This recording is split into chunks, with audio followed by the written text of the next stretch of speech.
оңай тіл. Ол бастаушы бағдарламашылар үшін тамаша таңдау болып табылады. Дұрыс. Python өзінің сұлулығымен және кең қолданылуымен танымал. Бүгін біз Pythonның негіздерін, айнымаларды, тізімдерді және негізгі бағдарламалау ұғымдарын қарастырамыз.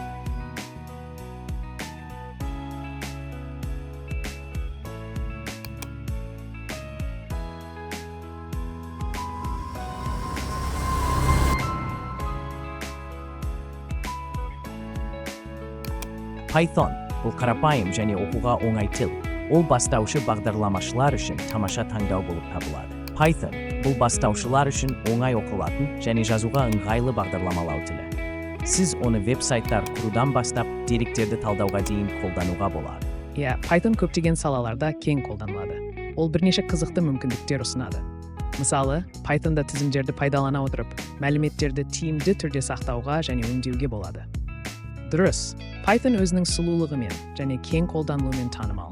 Бүгін біз Pythonның негіздерін, айнымаларды, тізімдерді және негізгі бағдарламалау ұғымдарын қарастырамыз.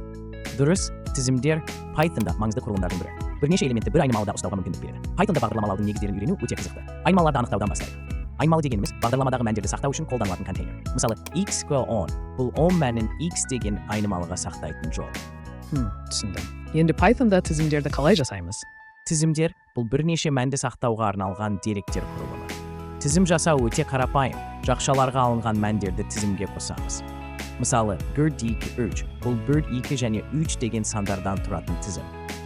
Жақсы. Ал if шартты операторын қолданып, белгілі бір шартқа байланысты кодты қалай іске қосамыз? If шартты операторы if кілт сөзінен басталады және содан кейін шарт жазылады. Егер шарт орындалса, if блогіндегі код іске қосылады.